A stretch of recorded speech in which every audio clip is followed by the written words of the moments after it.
Hello साथियों, नमस्कार। आपका स्वागत है डीएनएस एग्जाम बोर्डर्स में। आज हम कोई भी बात नहीं करेंगे, सीधा प्रैक्टिस सेट शुरू करते हैं, क्योंकि कुछ प्रॉब्लम्स है जिसकी वजह से आपका सिर्फ प्रैक्टिस सेट रिवाइज हो सकता है। तो समय कम है मेरे पास, तो आपका प्रैक्टिस सेट ही ओनली रिवीजन होगा, तो कोई भी बात नहीं होगी। सीधी प्रैक्टिस सेट शुरू करते हैं, जिसका पहला क्वेश्चन है कि वाच्य क्या है। तो वाच्य जो है बोलने का एक तरीका होता है, और वाच्य कितने प्रकार के होते हैं, तो 3 प्रकार के होते हैं। कौन कौन से? एक कर्ता, कर्तावाच्य, कर्मवाच्य और भाववाच्य, ये 3 प्रकार के होते हैं। कोई एक आपको सेंटेंस दे दिया जाएगा, जैसे लड़का पुस्तक पढ़ता है, इसमें आपसे पूछा जाएगा कि इसमें कौन सा वाच्य है। तो सबसे पहले आपको जो कथन दिया हो या वाक्य दिया हो, उसमें सबसे पहले आपको 3 चीज़ें देखनी है कि कर्ता कौन सा है, मतलब कर्ता क्या है, कर्म क्या है और क्रिया क्या है। और इन सभी जो 3 चीज़ें हैं, इनका लिंग पहचानना है कि कर्ता के कौन सा लिंग है, कर्म कौन सा लिंग है, और पुस्तक मतलब जो कर्ता, कर्म और क्रिया, इन सभी के लिंग पहचानने हैं। और फिर अगर कर्ता जो है, अगर आप बदलना किसको है, तो क्रिया को देखना है। अगर कर्म को बदलना है, अगर आप कर्म से क्रिया बदलती है तो वह कर्मवाच्य होगा। अगर कर्ता से अगर क्रिया बदले तो कर्तव्यवाच्य, और कर्म से क्रिया बदले तो कर्मवाच्य होगी। कैसे? जैसे कि लड़की अखबार, जैसे आप ये इसमें देखिए, जो लड़की अखबार पढ़ती है, तो पढ़ती क्या होगी, ये तो होगी आपकी क्रिया। जब क्रिया ये हो गई, अब ये क्या है, कर्म क्या है, तो अखबार क्या है, हमारा कर्म। अखबार क्या होगा, कर्म हो गया हमारा। और लड़की क्या होगी, लड़की हमारी हो गई कर्ता। क्या होगी, कर्ता। अब आप देखिए कि सबसे पहले हम क्या कर्ता बदलते हैं। लड़की की जगह अगर हम लड़का कर दें तो क्या क्रिया बदल रही है, तो लड़की अखबार पढ़ती है, यहीं पर हम कर दें लड़का अखबार पढ़ता है, यानी कि कर्ता के बदलने पर क्रिया बदल रही है। जब कर्ता के बदलने पर क्रिया बदले तो वहाँ कौन सा वाच्य होता है, कर्तव्यवाच्य होता है। और अगर अखबार मतलब जो अगर कर्म के बदलने पर क्रिया, मतलब कर्म के बदलने पर क्रिया बदलती है तो वहाँ कर्मवाच्य होता है। तो यहाँ पर लड़की अखबार पढ़ती है में लड़की की जगह अगर हम पहले कर्ता बदल के देखें, लड़की या लड़का लगाया हमने, तो लड़का अखबार पढ़ता है, यानी क्रिया बदली है। तो ये कौन सा वाक्य होगा, ये कर्तव्यवाच्य हो गया। आगे देखते हैं, जब किसी वाच्य की क्रिया में लिंग वचन और पुरुष, कर्ता के लिंग वचन और पुरुष के अनुसार होता है तो वहाँ कौन सा वाच्य होता है, तो वहाँ कर्तव्यवाच्य होता है। जैसा कि अभी आपको बताया है कि जब कर्ता के अनुसार लिंग में परिवर्तन हो तो कैसा होता है, तो कर्तव्यवाच्य होता है। वाच्य के सूत्र देखिए, अगर आपको शॉर्ट फॉर्म में पहचानना हो कि कर्ता क्या होता है, तो कर्ता जिसमें अगर कर्ता वाच्य का है, जिसमें ने लगा हो, ने, या कर्ता छिपा हुआ हो, तो वहाँ पर कौन सा होता है। जैसे राम ने रोटी खाई, तो ये कैसा, कर्तव्यवाच्य है, राम ने रोटी खाई। और कर्म का पहचान होता है के द्वारा, कर्म का पहचान के द्वारा। भाव का पहचान होता है, भाववाच्य का पहचान होता है से या नहीं या ना। जैसे राम आम खाता है, ये कैसा वाक्य है, तो राम की जगह अगर हम कर दें तो सीता आम खाती है, तो क्या हो गया, हमारी कर्ता के बदलते में पर क्या क्रिया बदल रही, तो हमारा कर्तव्यवाच्य। अब राम द्वारा रावण को मारा गया, द्वारा किसकी पहचान बताई थी हमने, कि राम द्वारा रावण को मारा गया, तो हमने द्वारा किसकी पहचान बताई थी, कर्मवाच्य की बताई थी।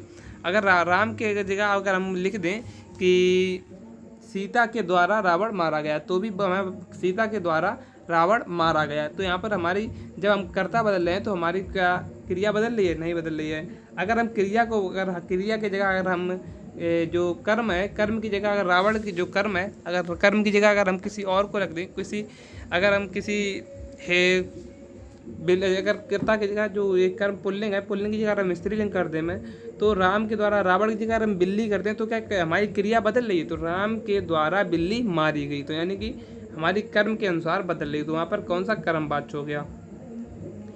क्रिया के जिस रूप से कर्म की प्रधानता हो और सीधा संबंध कर्म से होता है, वहाँ कौन सा, तो कर्मवाच्य होता है। श्याम पुस्तक पढ़ेगा तो कर्तव्यवाच्य होगा, श्याम पुस्तक पढ़ेगा। सीता पुस्तक पढ़ेगी, तो कर्म के मतलब कर्ता के बदलने पर क्रिया बदल रही है।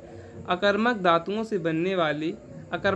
से बनने वाला और सदैव एक वचन पुल्लिंग और अन्य पुरुष की क्रिया वाला कौन सा संभव है, तो भाववाच्य है। आगे देखते हैं, कर्तव्यवाच्य क्या होता है, तो सकर्मक और अकर्मक दोनों होते हैं कर्तव्यवाच्य। कर्मवाच्य कैसा होता है, तो कर्मवाच्य केवल सकर्मक होता है, और भाववाच्य कैसा होता है, अकर्मक होता है। मेरे भाई से लड़ा नहीं जा सकता, यानी कि असमर्थता दर्शाई जा रही है, तो यह कैसा आएगा, भाववाच्य होगा। राम पत्र लिखता है, तो राम पत्र लिखता है, सीता पत्र लिखती है, तो ये कैसा होगा, कर्तव्यवाच्य हो गया।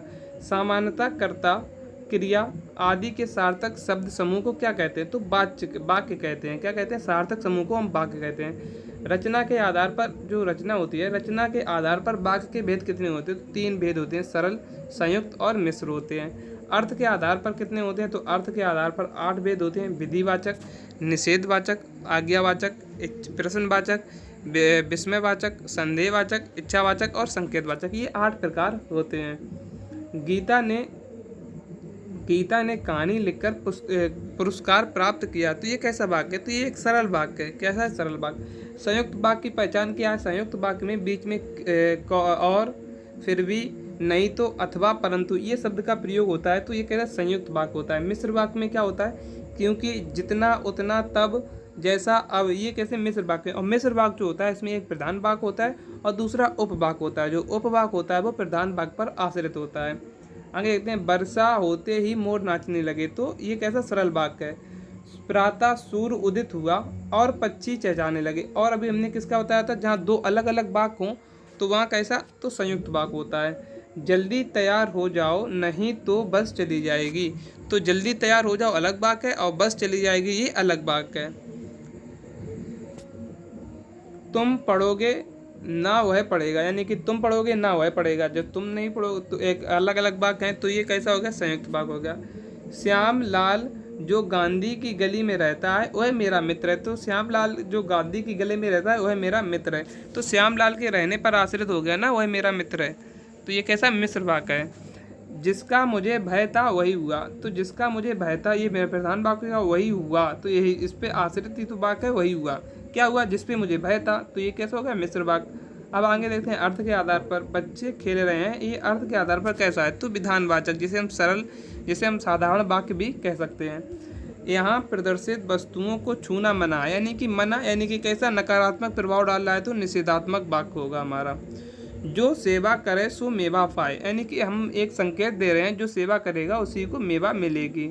शायद कल निकुंज यहाँ निकले। शायद यानी कि संदेह है, कंफर्म यानी संदेहवाच्य। कैसा होगा? संदेहवाच्य। तो और इसमें एक थी अशुद्धि, मतलब अशुद्ध वाक्य को पहचानिए। तो अशुद्ध वाक्य को या तो आपको सेंटेंस में कुछ अशुद्धि दे दे, है की जगह है लिख दे, का की जगह की लिख दे, तो ये अशुद्धि, या फिर शब्दों में अशुद्धि दे दे। जैसे कि कोई शब्द है, स्वच्छता को गलत लिख दे, कवियत्री को गलत लिख दे। तो ये वाक्यों की प्रैक्टिस जो है वो आपके वहाँ से हो जाती है। किससे? शुद्धि अशुद्धि से। जो वर्ड अशुद्ध था उससे आपकी प्रैक्टिस हो जाती है, और बुक से भी प्रैक्टिस कर सकते हो। तो आज की जो सेशन को यहीं पर विराम देते हैं, और इसकी पीडीएफ आपको टेलीग्राम पर मिल जाती है। अभी कुछ देर में जो 6 बजे है, 6 बजे आपकी जीएस की क्लास शुरू होगी, उसको भी लेना ना भूलें। तो मिलते हैं कल एक नेक्स्ट थोड़ी देर बाद जीएस की क्लास में। तब तक के लिए जय हिंद, जय भारत।